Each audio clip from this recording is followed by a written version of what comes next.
किन्नर चुड़ैल। गोरखपुर नाम का एक गांव हुआ करता था। उस गांव में ज्यादा लोग नहीं रहते थे। उस गांव में एक गर्भवती विधवा औरत रहती थी। उस औरत का नाम कमला था। कमला अपने घर में अकेली रहती थी। उसके पति की सारी जायदाद उसके नाम हो गई थी, पर सभी गांव वाले उस औरत को मनहूस औरत समझा करते थे और सभी उससे नफरत किया करते थे। एक बार कमला राशन की दुकान पर खाने का सामान खरीदने जाती है। भैया जी, जरा 1 किलो दाल चावल देना। अरे हाय हाय हाय हाय हाय, अरे मनहूस औरत, मेरी दुकान में अपशुगन करवाने आ गई क्या? है? चल जा यहाँ से, मैं कुछ नहीं देने वाला तुझे। भाग भाग यहाँ से, चल जा निकल। भैया जी ऐसा मत कहिए, मैं गर्भवती हूँ, मुझे खाने की बहुत जरूरत है, मुझे खाना दे दीजिए। दुकानदार कमला को वहाँ से धक्के मारकर भगा देता है। तभी कमला रोते रोते उस गांव के किन्नरों के इलाके में आ जाती है। गांव वाले किन्नरों को उसी इलाके में रखा करते थे, क्योंकि वो लोग किन्नरों को पसंद नहीं करते थे और उनके इलाके में रहने से मना करते थे। तो किन्नरों ने उसी गांव में अपना एक इलाका बना लिया था। जब किन्नर लोग देखते हैं कि एक गर्भवती महिला रोते रोते उनके इलाके में आ गई है, तो सारे किन्नर कमला के पास जाकर उसका हाल पूछने लगते हैं। क्या हुआ बहन, तुम्हारी गर्भवती अवस्था में इतनी बुरी हालत कैसे है? तुम रो क्यों रही हो? तुम डरो मत, हम तुम्हें कोई नुकसान नहीं पहुंचाएंगे। तुम शांत होकर सब बताओ कि हुआ क्या है। मैं कमला हूँ, मैं गांव के दूसरे इलाके से आई हूँ। 2 महीने पहले ही मेरे पति की मौत हुई है। मुझे गांव के लोग मनहूस मानते हैं, क्योंकि मैं विधवा हूँ और गर्भवती भी। वहाँ के लोग मुझे खाने के लिए कुछ बेचने के लिए भी तैयार नहीं, जिससे मेरा गुजारा नहीं हो रहा था। कोई बात नहीं कमला, हम तुम्हारा ख्याल रखेंगे। किन्नर लोग कमला को एक खाली घर में रहने के लिए जगह दे देते हैं और उसकी देखभाल भी करते हैं। कुछ ही महीने बाद कमला अपने बच्चे को जन्म देती है, पर अफसोस कमला बच्चे को जन्म देते ही अपनी जान गंवा देती है। जब सब किन्नर बच्चे को देखते हैं तो बहुत खुश हो जाते हैं, क्योंकि वो बच्चा भी किन्नर ही था। कमला ने एक किन्नर बच्चे को जन्म दिया था। अब इस बच्चे की देखभाल कौन करेगा? हम तो इस बच्चे को गांव के दूसरे इलाके में भी नहीं भेज सकते। और तो क्या हुआ, इस बच्चे की माँ नहीं रही तो हम इसे पालेंगे। अब ये हमारे इलाके में रहेगा, हमारे साथ रहेगा। फिर वो किन्नर उस किन्नर बच्चे को गोद ले लेते हैं, उसका नामकरण कराते हैं। उस किन्नर बच्चे का नाम शक्ति रखा जाता है। देखते ही देखते शक्ति बड़ी होने लगती है। उसके रंग रूप बहुत सुंदर थे। वो बहुत सुंदर किन्नर दिखती है। एक दिन शक्ति एक किन्नर से पूछती है, माँ जी सुनिए ना, ये गांव के दूसरे इलाके में भी तो लोग रहते हैं, तो हम वहाँ क्यों नहीं जाते? हम उनसे अलग क्यों रहते हैं? शक्ति, क्योंकि वो लोग हमारे जैसे नहीं, वो लोग हमें पसंद नहीं करते, इसीलिए हम उनसे अलग रहते हैं। क्यों? वो हमें क्यों पसंद नहीं करते? मुझे एक बार उस इलाके में जाना है, मैं एक बार वहाँ जाकर घूम कर आऊँ। शक्ति, खबरदार, जो तू उस इलाके में कभी भी गई तो अपनी जान नहीं गंवाना चाहती तो उस इलाके में कभी कदम भी नहीं रखेगी, समझी? इतना कहकर वो किन्नर वहाँ से चली जाती है। शक्ति उस किन्नर की बात सुनकर बहुत रोती है। माँ जी ऐसा कैसे कह सकती है? उन्होंने इतनी सी बात के लिए मुझे इतना डांटा। अब तो मैं उस इलाके में जरूर जाऊंगी। फिर एक दिन शक्ति गांव के दूसरे इलाके में चुपके से जाती है। ये लोग तो हमारे जैसे ही इंसान हैं, तो ये हमसे नफरत क्यों करते हैं? जब शक्ति उस इलाके में पहुंचती है तो गांव के सारे आदमी उसके रूप से मोहित हो जाते हैं। वो लोग ये अंदाजा नहीं लगा पाते कि वो किन्नर है। शक्ति की सुंदरता देखकर सारे गांव वाले उसकी तारीफ करने लगते हैं।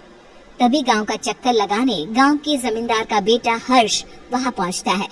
हर्ष भी दिखने में बहुत सुंदर होता है। जब हर्ष ने शक्ति को देखा तो वो भी उससे मोहित हो गया, और जब शक्ति की नजर हर्ष पर पड़ी तो वो हर्ष को देखकर मोहित हो गई। आपको पहले कभी इस गांव में देखा नहीं। इस गांव में आप नए हैं क्या? जी नहीं, वो मैं बस।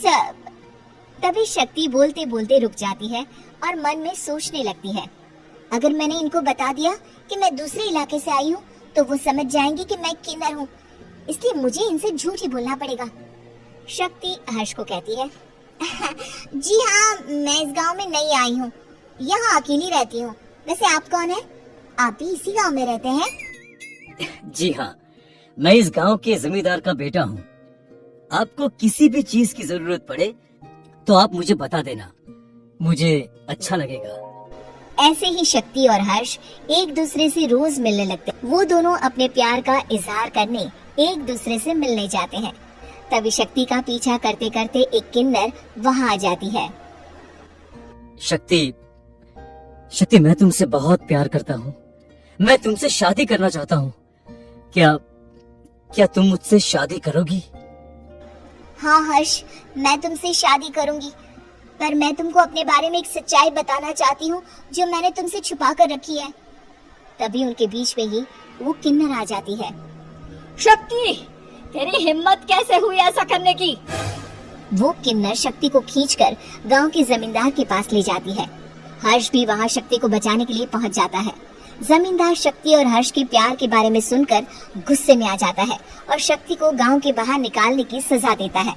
शक्ति ये बात सहन नहीं कर पाती और कुएं में कूदकर अपनी जान दे देती है।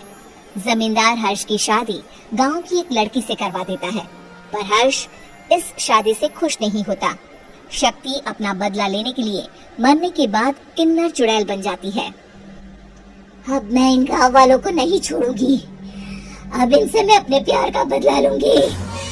किन्नर चुड़ैल गांव वालों को परेशान करना शुरू कर देती है। एक बार वो रात को गांव के खेतों में पहुंच जाती है और वहां आग लगा देती है। सारी फसल जल के राख हो जाती है। जब एक आदमी रात को उठकर देखता है कि खेत में आग लग गई है, तो वो वहां पहुंच जाता है। वो देखता है कि खेतों के बीचों बीच एक किन्नर चुड़ैल खड़ी है और वहां खड़े होकर ताली बजा रही है। गांव वाला किन्नर चुड़ैल को देखकर बेहोश हो जाता है। जब सुबह उस आदमी को होश आता है तो वो सीधा जमींदार के पास जाता है। अरे जमींदार साहब, अरे वो किन्नर चुड़ैल ने मेरी सारी फसल जला दी। अब मैं क्या करूँगा, क्या होगा मेरा?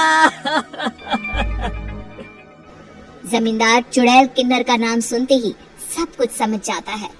अब वो बहुत डर जाता है। उसी रात को जब जमींदार डर के मारे अपने कमरे में सो नहीं पाता, तभी वहाँ अचानक से किन्नर चुड़ैल आ जाती है। किन्नर चुड़ैल जोर जोर से जमींदार के आगे खड़ी होकर हंसने लगती है और ताली बजाने लगती है।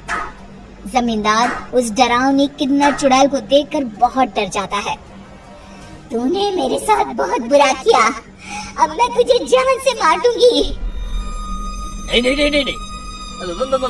मुझे माफ कर दो, मुझे मत मारो। मैं कभी ऐसा दोबारा नहीं करूँगा। अब तुम जो बोलोगी वही मैं करूँगा।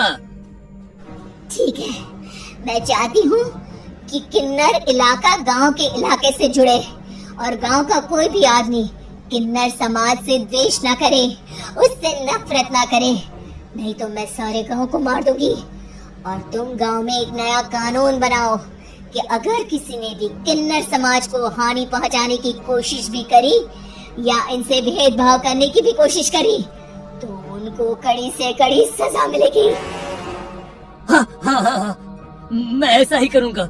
तुम जो बोलोगी वो मैं करूँगा, पर मुझे जाने दो प्लीज। तब वो किन्नर चुड़ैल वहाँ से चली जाती है। गांव का जमींदार किन्नर चुड़ैल का कहा मानते हुए दोनों इलाकों को एक कर देता है और नया कानून भी लागू कर देता है। तब से वहाँ किन्नर समाज और बाकी गांव वाले शांतिपूर्वक रहने लगते हैं।